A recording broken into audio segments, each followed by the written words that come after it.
This is Megha Sharma. Welcome to my channel Omega Tech Ed. आज की video में हम डिस्कस करेंगे classes of models, predictive models, pattern recognition and learning models, risk analysis model and optimization model. First model है predictive model. जैसे कि नाम से ही पता चल रहा है, प्रिडिक्टिव मतलब होता है प्रिडिक्ट करना। जब हम हिस्टोरिकल और पास्ट डेटा के बेसिस पे कुछ प्रिडिक्शन करते हैं तब हम उसे प्रिडिक्टिव मॉडलिंग कहते हैं।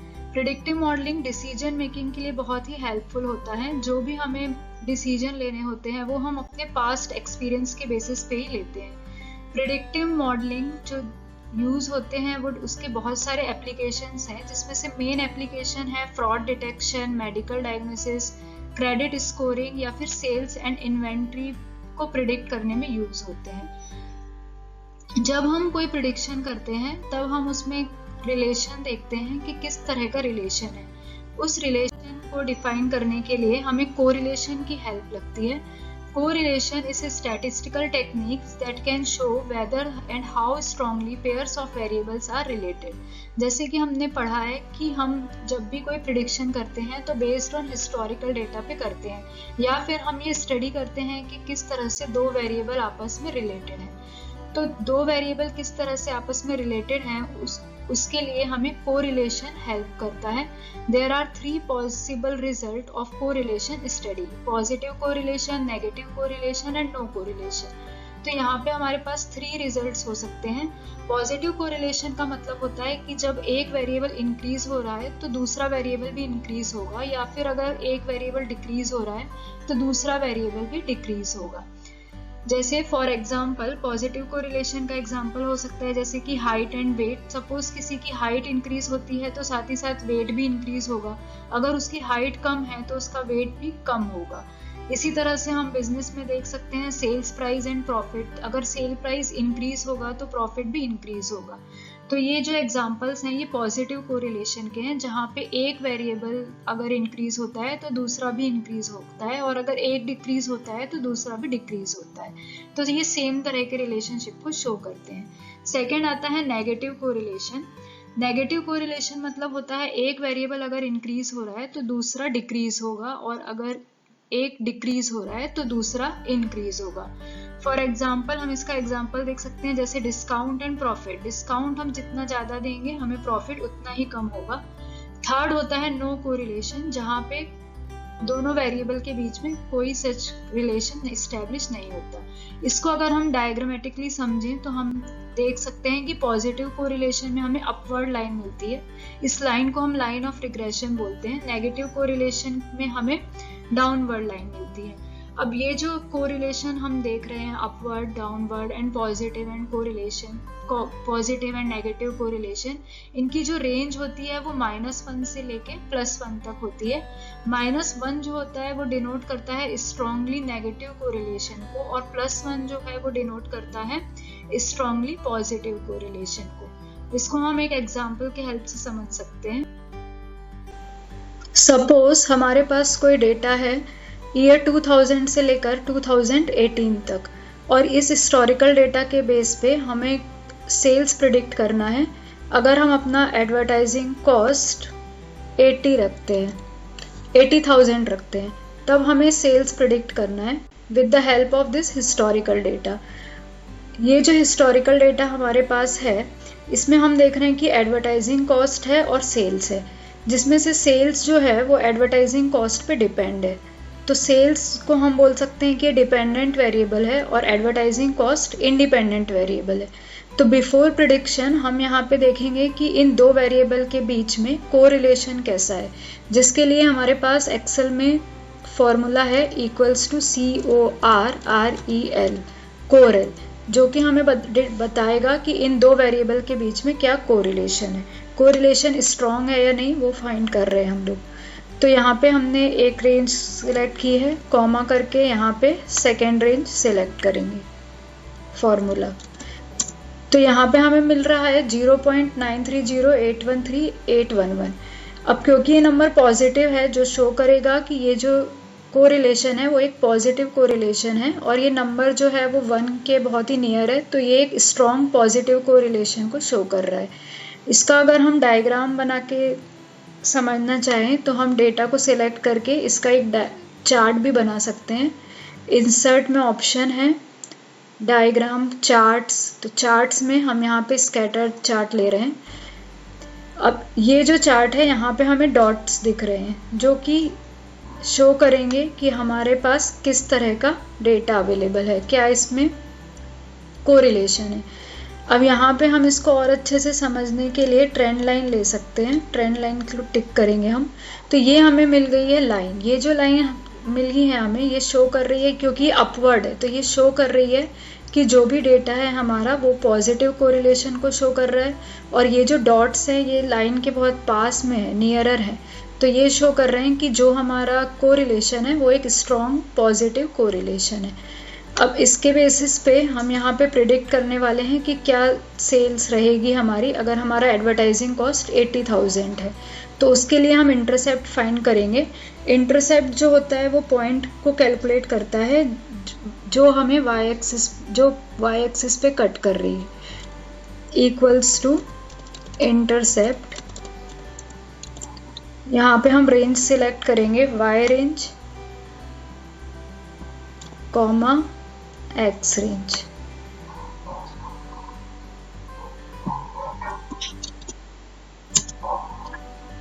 सिमिलरली हम यहाँ पे स्लोप फाइंड करेंगे। स्लोप जो है वो रेट ऑफ चेंज बताता है, जो भी रिग्रेशन लाइन में रेट ऑफ चेंज है उसको शो करता है स्लोप। ये जो लाइन ड्रॉ हुई है इसको हम लाइन ऑफ रिग्रेशन बोलते हैं।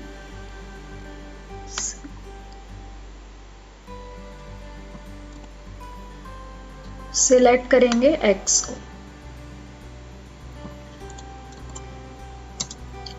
तो इस तरह से हमने यहाँ पे इंटरसेप्ट एंड स्लोप फाइंड किया। नेक्स्ट हमें यहाँ पे सेल्स प्रिडिक्ट करनी है, जिसके लिए फॉर्मूला होता है इक्वल्स टू स्लोप। स्लोप वाला सेल सिलेक्ट करेंगे, multiply by actual value. Actual value means जिस वैल्यू के लिए हमको सेल प्रिडिक्ट करनी है। इस केस में हम 80 के लिए सेल्स प्रिडिक्ट कर रहे हैं, plus intercept.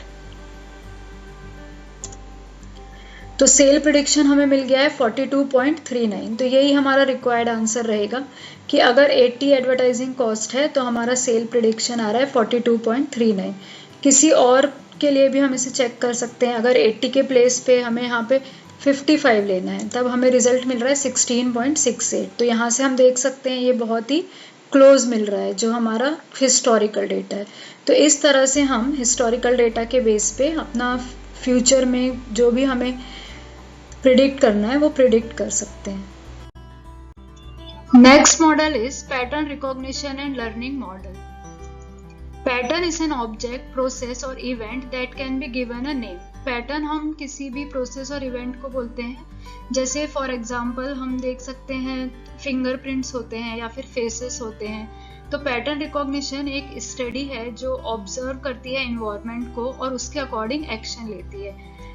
It focus on the recognition of patterns. इसका जो मेन फोकस होता है वो पैटर्न रिकॉग्निशन पर होता है। जैसे एग्जांपल हो गया recognising a face, signature and character. इसको हम एक एग्जांपल से समझ सकते हैं। जैसे सपोज हमें एक सिस्टम बनाना है जहाँ पे हम 3 नंबर्स ले रहे हैं 1, 2 एंड 3 और इसमें हमें पैटर्न रिकॉग्निशन करना है कि कौन सा नंबर है।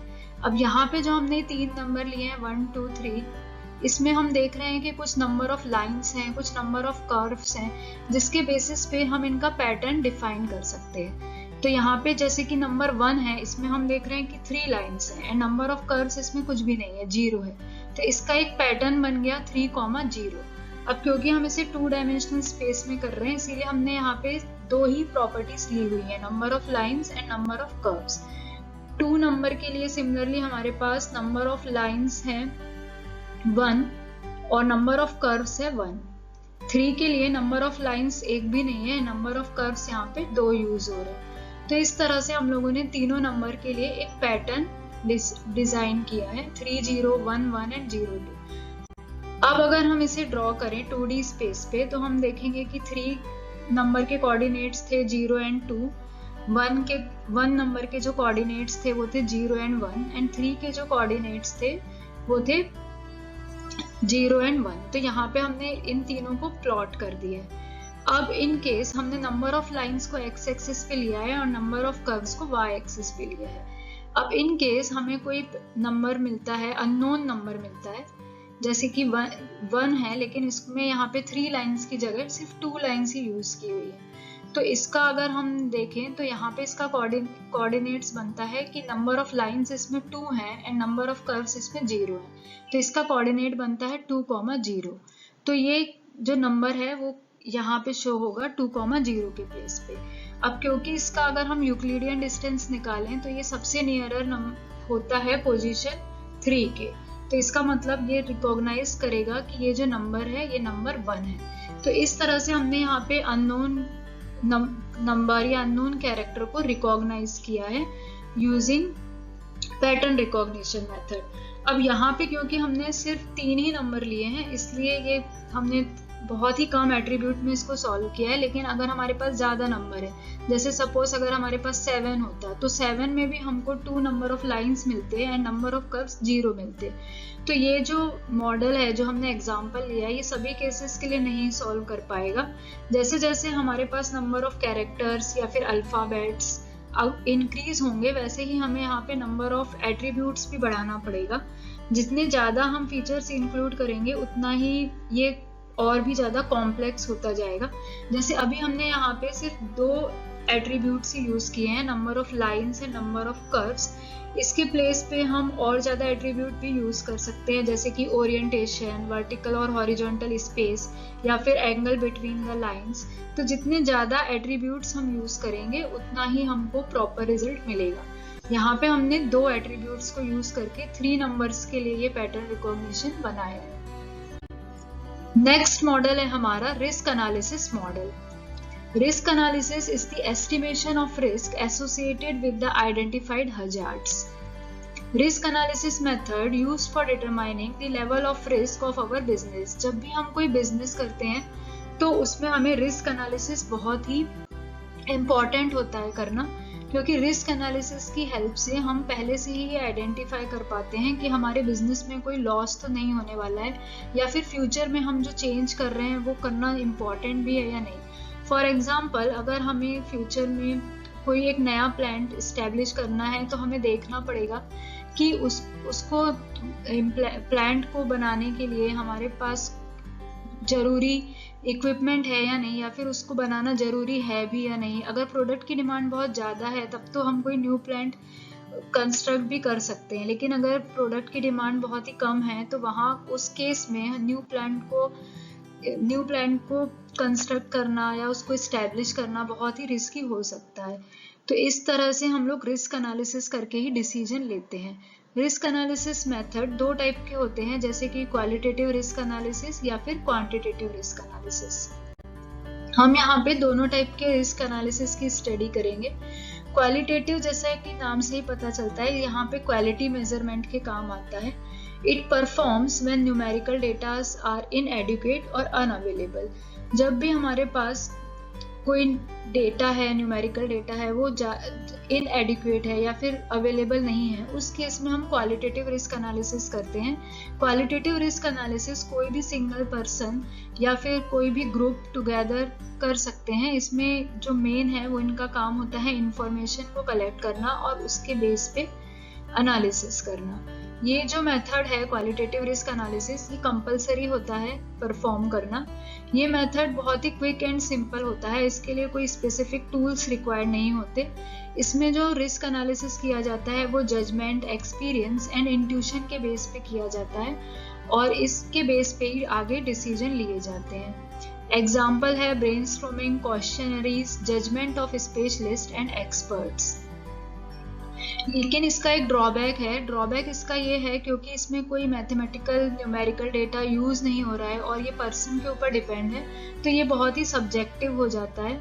और इसको हम 3 टाइप से देख सकते हैं, जैसे कि लो रिस्क, मीडियम रिस्क या फिर हाई रिस्क। नेक्स्ट है quantitative risk analysis. Quantitative risk analysis enable us to assign values of occurrence to the various risk identified, that is to calculate the level of risk of the project. ये quantitative risk analysis करना compulsory नहीं होता है, ये optional होता है। Optional इसलिए है क्योंकि हम इसको स्किप कर सकते हैं अगर हमारे पास डेटा अवेलेबल नहीं है या फिर हमारे पास इनएडिक्वेट डेटा है, तब हम इस क्वांटिटेटिव रिस्क एनालिसिस को स्किप कर सकते हैं। कभी कभी हमारे पास ऐसे सिचुएशन भी आते हैं जब हमें बहुत क्विक डिसीजन लेना पड़ता है, तो उस केस में भी क्वांटिटेटिव रिस्क एनालिसिस हेल्पफुल नहीं होते हैं। जहां पे हमें तुरंत डिसीजन लेना है उस केस के लिए क्वालिटेटिव रिस्क एनालिसिस यूज किए जाते हैं। ये जो होते हैं क्वांटिटेटिव रिस्क एनालिसिस, ये बहुत ही टाइम टेकिंग होते हैं। इनको परफॉर्म करने के लिए हमें स्पेशलाइज्ड टूल्स की हेल्प लेनी होती है, इसीलिए ये डिटेल्ड स्टडी कर पाते हैं। इसका एडवांटेज है कि ऑब्जेक्टिव होता है and probabilistic estimation of time and cost पे वर्क करता है। Next and last is optimization model. जैसे कि ऑप्टिमाइजेशन नाम से ही पता चलता है कि जब हम मिनिमम रिसोर्सेज का यूज करके मैक्सिमम प्रॉफिट करते हैं तब हम उसे ऑप्टिमाइजेशन मॉडल कहते हैं। It is an art process of methodology of making system design and decision fully perfect, functional और effective as possible. Optimisation model हमें डिसीजन मेकिंग में हेल्प करते हैं क्योंकि बिजनेस में या फिर किसी कंपनी में हम देखते हैं कि हमारे पास लिमिटेड नंबर ऑफ रिसोर्सेज होते हैं और उन लिमिटेड नंबर ऑफ रिसोर्सेज का ही यूज करके हमें मैक्सिमम प्रॉफिट करना पड़ता है। तो ऑप्टिमाइजेशन मॉडल इस तरह से डिजाइन किए जाते हैं कि हम अपने जो भी रिसोर्सेज हैं उनका पूरा यूज करके एक मैक्सिमम प्रॉफिट तक पहुंच पाए। इसके अलग अलग एप्लीकेशंस होते हैं, जैसे कि बैंकिंग, फाइनेंस में, लॉजिस्टिक्स एंड सप्लाई चेन में, नेटवर्क ऑप्टिमाइजेशंस में, रिटेल में, मीडिया एंड कम्युनिकेशन में।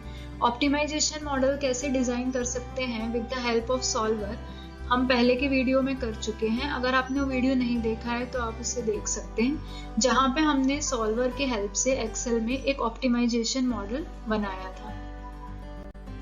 Thanks for watching. Our next topic is data mining. अगर आपको वीडियो अच्छा लगा है तो वीडियो को लाइक करें, शेयर करें एंड चैनल को सब्सक्राइब करें। नोटिफिकेशन के लिए बेल आइकन प्रेस करें।